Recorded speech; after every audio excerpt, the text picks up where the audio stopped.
really good to see you. It's good to see you too. And thanks for sparing the time to come on my humble, new project. Great. And I sent you some questions in the email a couple of days ago. Yeah, I like the questions. I don't have them in front of me right now. I should have printed them out, but feel free to just ask because I like them. Yeah, great. Well, feel free to just talk as well. Okay. And we'll just see how it goes. So Sure. you're in San Francisco. Yep. Yeah, I'm in San Francisco. I moved here 40 years ago, in part because I was kind of a young hippie, and I moved to the Haight-Ashbury neighborhood where hippies were invented in the mid 60s. And the hippies that are here now are, not doing so well usually. They're either really old and burned out, or they're really young and, living on the street. But I still live in the same neighborhood that I've lived in for 40 years. I live with my husband, Keith Carricker, who is a high school science teacher. We've been together for 25 years. We're legally married. San Francisco is unfortunately becoming an almost impossibly expensive place to live, but we're hanging on by rent control. So, sadly, I'll never be able to afford to buy a house here. People think, it's like my book Neurotribes became a bestseller. People hear the word bestseller and they think, oh my God, he must be rich. I make so much less money than most of my neighbors who work in technology. Well, I'm sorry I bought mine secondhand. Yeah, no worries. It's all right, no problem. There you go. Yeah. So, I was going to ask you a couple of things about hippie. It keeps coming round, but obviously it's like a new, like fashions, I suppose. Yeah. But we probably haven't got time to go into all that. But it's great to know that you're a Dead fan. Yeah. Great. Yeah, I'm a huge Grateful Dead fan, and I saw probably somewhere between 250 and 300 shows. Wow. Over the course of my life. And I wrote a book with another writer named David Schenck in 1993 called Skeleton Key, A Dictionary for Deadheads. Okay. And then produced a box set for them with a couple of other Deadheads called So Many Roads. And so that's kind of it's my special interest, one might say. Yeah. Well, back in the early 80s, late 70s, early 80s, I was pulled towards Gong and Hawkwind. Oh yeah. Oh, they're awesome. Yeah. Yeah. Well, David Allen, he stayed with me a couple of times how cool. a few years ago before he passed. Wow. That was very, very special since being into them since I was a kid, So. Oh, that's fantastic. And I actually saw Hawkwind when I was in high school. Yeah. Over there. Yeah, I think one of their famous albums had just come out or something. Yeah. But David Allen, it struck me. I'm not surprised to hear that someone on the autism spectrum is sort of attracted to their music, because I feel like it's kind of neurodivergent. Gong is sort of neurodivergent music in a way. Very, very. Okay, so I can sense us going off down a track already. Right. Yeah. Maybe bringing us back a little bit. Before we started recording, I asked you about the photo, and you said you were Ginsberg's teaching assistant. Yeah. Yeah. You asked me about the photographs in the background. That one in the middle with the white boundaries. That was taken in the mid 80s. I was Allen Ginsberg's student in the late 70s when I was a teenager, and then his teaching assistant in the mid 80s. Yeah. And he was a very big influence on me. Brilliant. In fact, I wrote a piece for The Guardian that can be searched. If you search for, like Silberman, Ginsberg, hero, or whatever, it tells you some of the things that I learned from him. I think I might have seen a link on the wiki page to it. Yeah. I read on I think that he was connected to Kerouac, wasn't he? Oh, definitely. Yeah. And William Burroughs was on with the cut-ups and the psychic TV and that there was that legacy for me. But I was browsing around on TV the other day, and I came across Jack Kerouac's poems.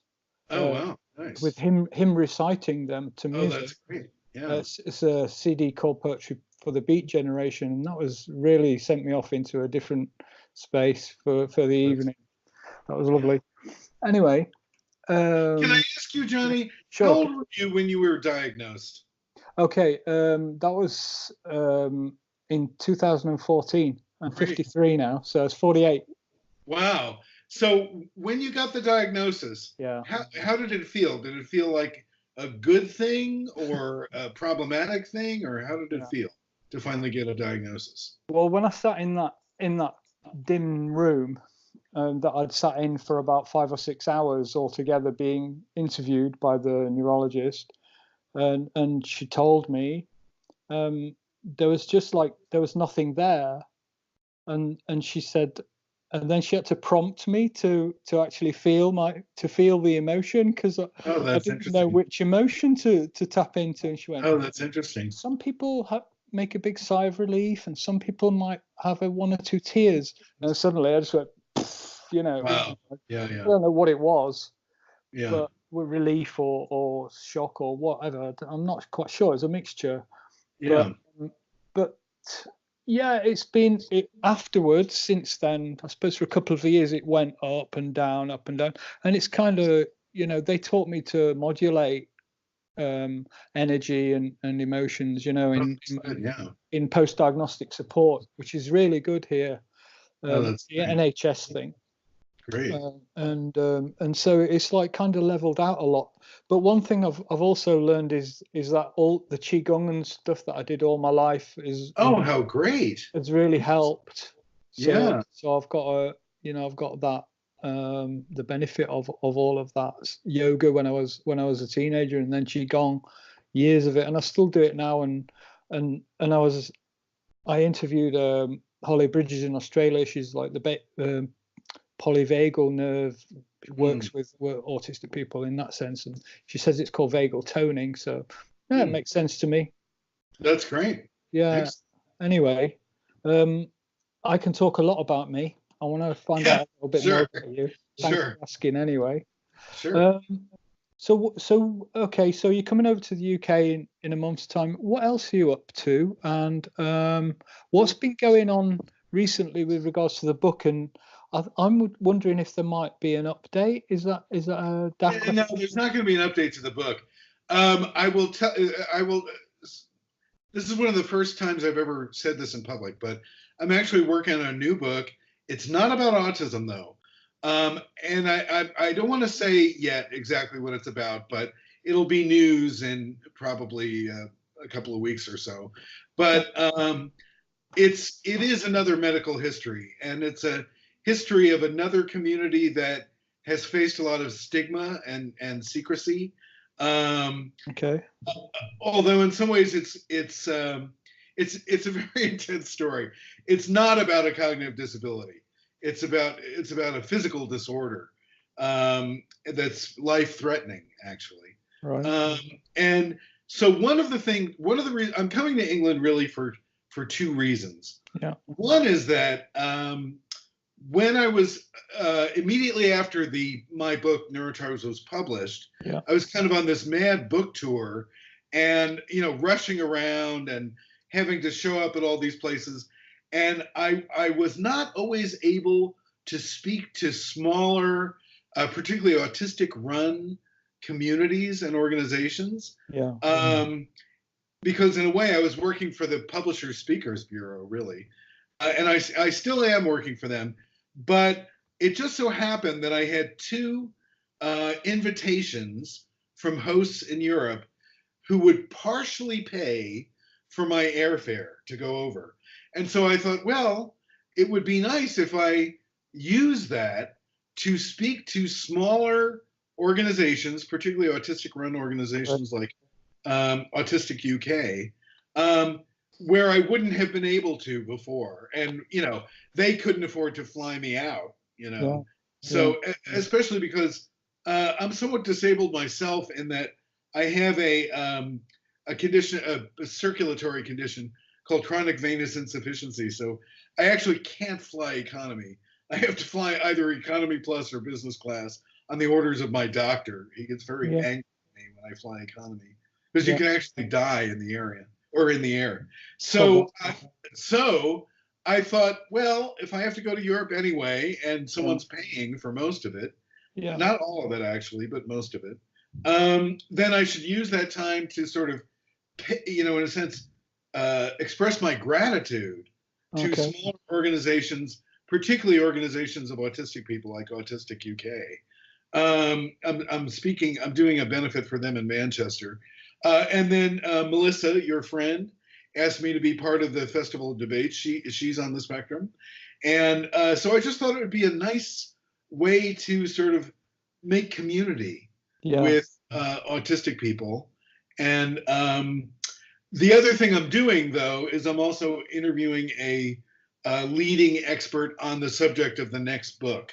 So I'm also taking a couple of days to go to a small town in the north of England to talk to, he's basically the world's leading historian on the subject that I'm writing about. So that's why I'm coming to the UK. I'm actually coming twice. I'm going to be at, well, I don't have all the dates in front of me, but I'm going to be launching a new website very soon, and it will have all the dates. But I'm going to be at like the Bradford Literature Festival and the Festival of Debates and the Benefit for Autistic UK and a few other, hopefully, fun events. And the book will be announced before you come to these? I think so. So. It sounds like a book tour to me. Well, not yet, because it's not nearly written. Like I haven't written a page of it yet, So that's going to be my book tour for this book is going to be a couple years from now. Okay, great. Brilliant. All right, well, we look forward to seeing you in a month's time in the UK. The thing about naming autism to me has always felt a little bit uncomfortable, and obviously it goes to the identity thing and the stigma, massive stigma in society. I'm just wondering if you've got any thoughts on that, and also how can we get around the fact that we have to fight these misconceptions, and would it be better, in your opinion, to focus more on strengths? And I know it's a big, broad question, but it's a huge but completely fascinating question that I actually love talking about. Right. I mean, the part of the problem is there is nothing called autism in the objective world. I'm so glad you said that. It's a social construction. Yeah. And that's not to say that it's not an actual disability and that there aren't very distinctive traits that mark the presence of the syndrome, but it's not a thing out there like some disease vectors or a physical disability or something. Yeah. You can't point to something and say, okay, you can't. There are no, for instance, biological biomarkers for autism. It's made on the basis of subjective clinical observation. Yeah. So whenever anything is based on subjective clinical observation, that means the whole society is in the room, in the head of the therapist who is making that observation. And so, some people say like, oh my God, the medical model of autism is so terrible. Yes, it is. And it's a deficit-based model. But it's really important to remember there was nothing else but the medical model of autism until, really Temple Grandin started giving public talks about how her autism aided her in her job. And until people like Jim Sinclair started talking about autism pride, and until people like Judy Singer started talking about neurodiversity. So these were all represent what British artist and neurodivergent John Adams calls #autistic culture shift. Yeah. And so now an alternate strengths-based model of autism has been proposed by autistic people. And I think it's really important to listen to them. And, one of the most terrible things about autism history that I talked a lot about in my book is that the guy who became famous as the world's leading authority on autism for most of the 20th century, unchallenged really, was Leo Kanner at Johns Hopkins Hospital. And he did some good things and he did some bad things. And one of the really bad things that he did was that he interpreted autistic strengths as signs of pathology. For instance, one of his patients could distinguish between the composers of 18 symphonies after only hearing a few bars of music before he turned 2. So instead of saying, oh my God, that's amazing, this 2-year-old kid can tell Beethoven, Mozart, what Leo said was, the kid is obviously so starved for love because his parents are refrigerator parents that the kid is trying to impress them by acting as if he cares about this classical music. What 2-year-old could possibly care about this? This is a sign of mental illness. That was terrible. So Leo Kanner actually interpreted strengths as pathology. Yeah. And we really, the shadow of that still looms large over the community. And I think that when some people say that, oh, neurodiversity goes too far, it's always talking about gifts and strengths. Well, we have a long way to go to correct for the 20th century when everything about autism was about deficits, impairments, and children only. Adults could not get a diagnosis. Most people have no idea that autistic adults could not get a diagnosis until the late 80s, if you were lucky and living in England where Lorna Wing was, or early 90s if you were living anywhere else. Yeah. And in fact, I know I'm monologuing here. I'll shut up shortly. That's fine. Okay.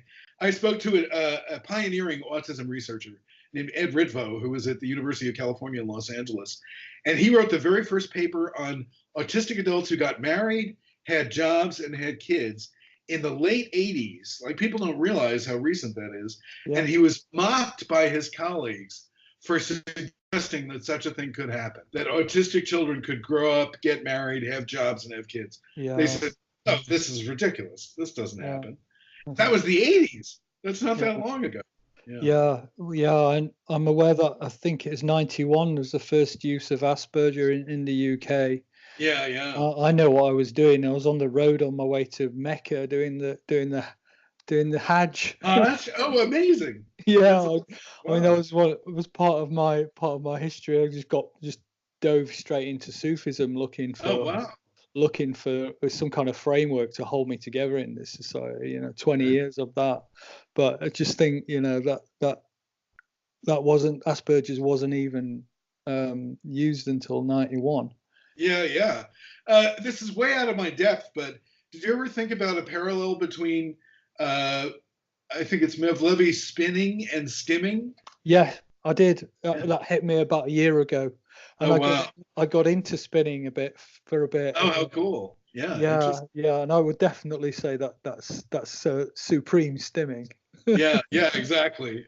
Well, I mean, the whole chanting and repetition and rocking as part of, it's not just Sufism. It's there's a lot. Orthodox Jews do this. It's called davening. If that's not stimming, nothing is. They rock back and forth while they're praying. Absolutely. Yeah. So wow. So what are we gonna do? How are we gonna? We just wait for culture to shift.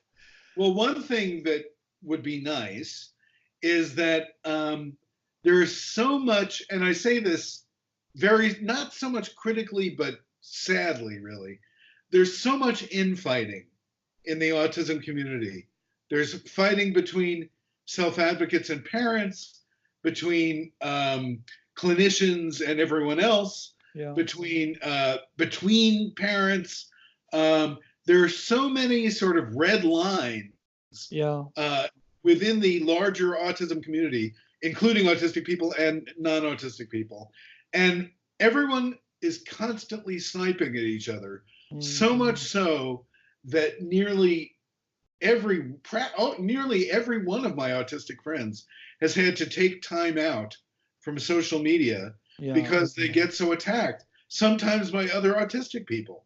You I know? know, Steve. I have this sense that I'm kind of waiting for it. I see it, but I recoil very quickly because I'm easily hurt. But and Yeah. then I'm thinking, there's so much injustice and oppression and cruelty, and if we think about the most cruel things that's happening, the electronic stuff and the electric shock stuff and Yeah. and ABA and the rest of it, and incidentally, this is why I pulled out of doing the what. So, well, you'll be doing your talk, I think, in the university where the autism center is, where I started my master's in autism. I pulled out last year because I pulled out with the PG cert because that was enough. There was too much kind of personal involvement for me invested in what I could see was going to be like a big mushroom of horror, basically, which your book you worked with, the legacy of horror and oppression and Hmm. ignorance. Hmm. And then on the other side we've got, as you were saying earlier, about savants, and you see it pops up. Maybe you might get a program about an autistic savant, and then it's almost as though society just scratching its head. Well, we don't know what to do with that. It's too weird. Yeah. So it just brushes it aside as something just weird. But I'm thinking, my God, why don't we harness these Right. people? Right. Why don't we Yeah. look for more of them? Yeah, absolutely.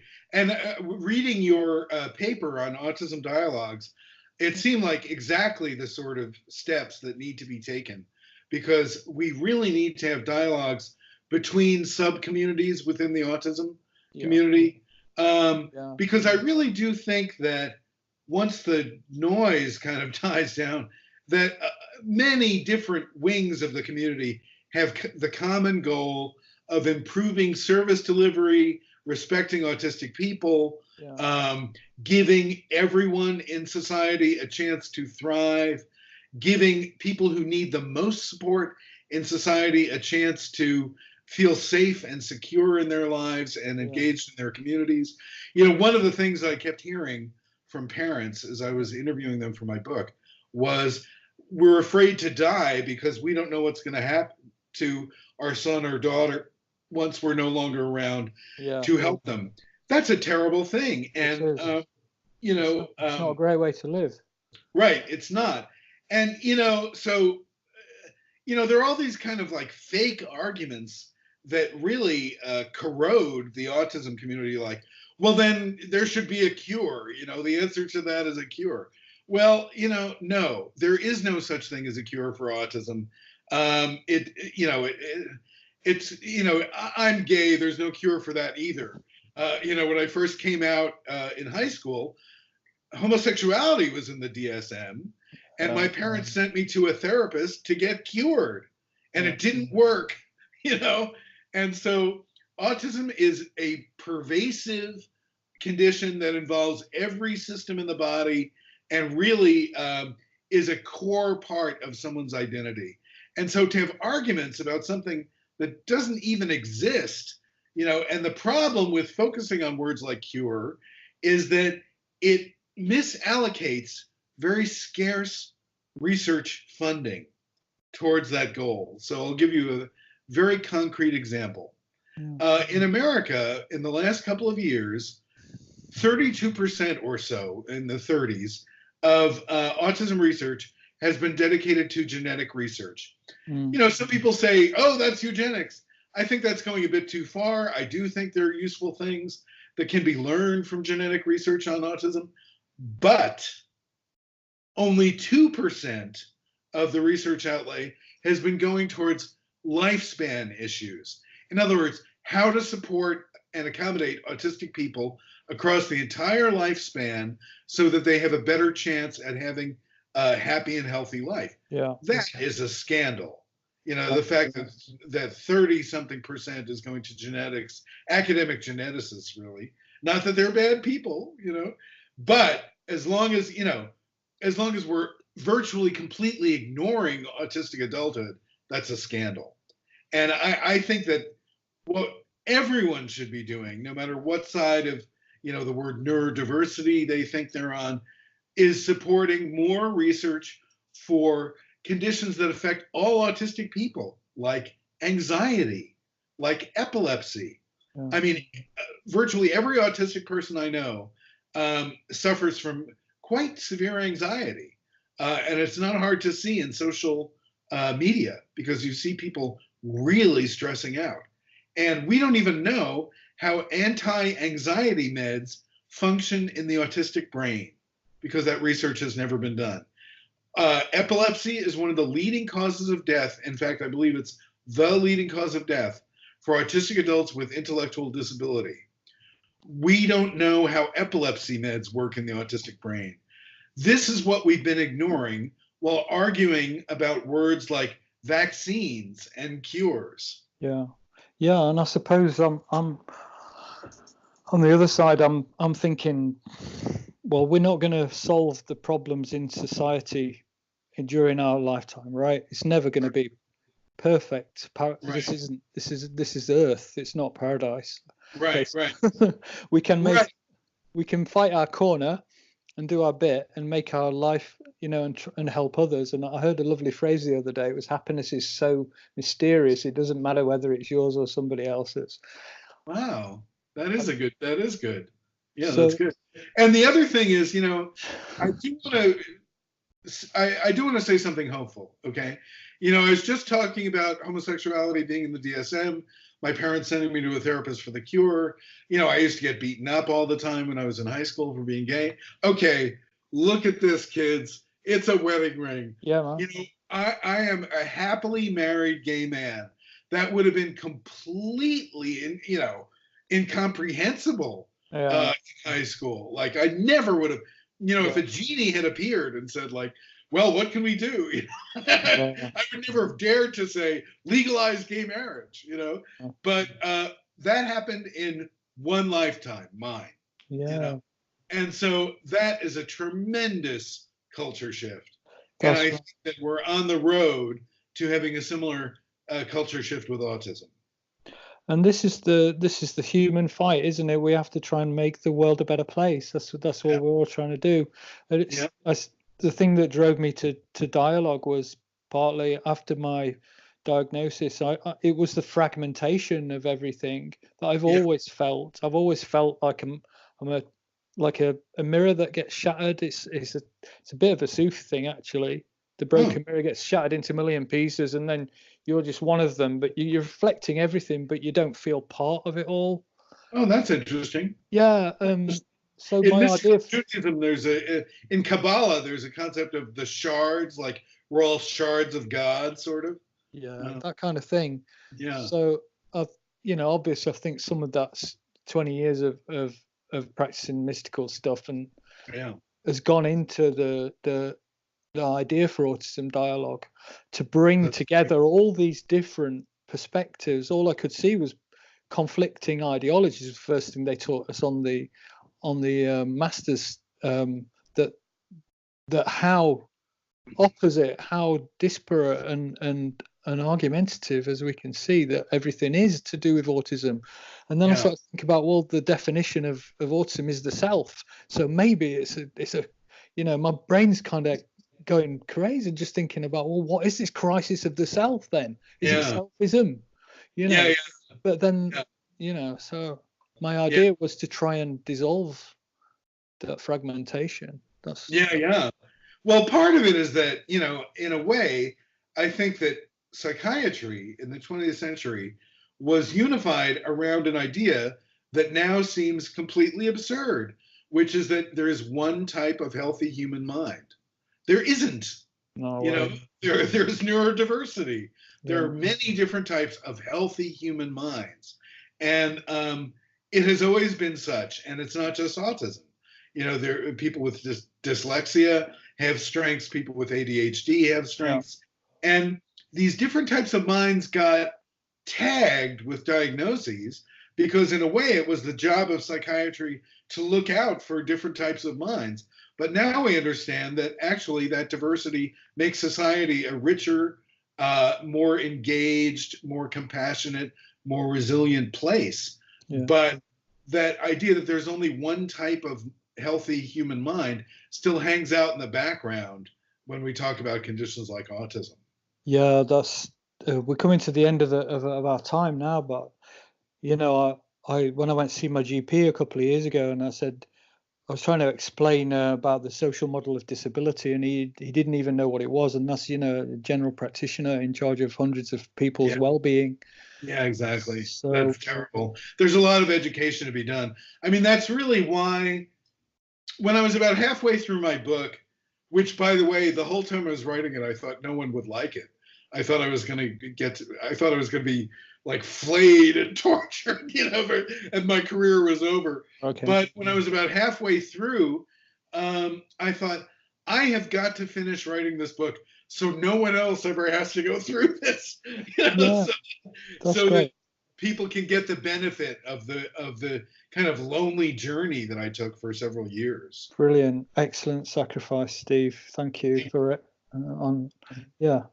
Thank you. Thanks for your time. And thank you. I think I've only got down about 2 questions out of a list of about 10, but maybe another time. And perhaps we can talk about them over tea in Sheffield or something. Sounds good. Yeah. All right. Yeah. Take care. All right, Johnny. Thank you so much. Have a lovely day. Cheers. You bye. too. Bye-bye.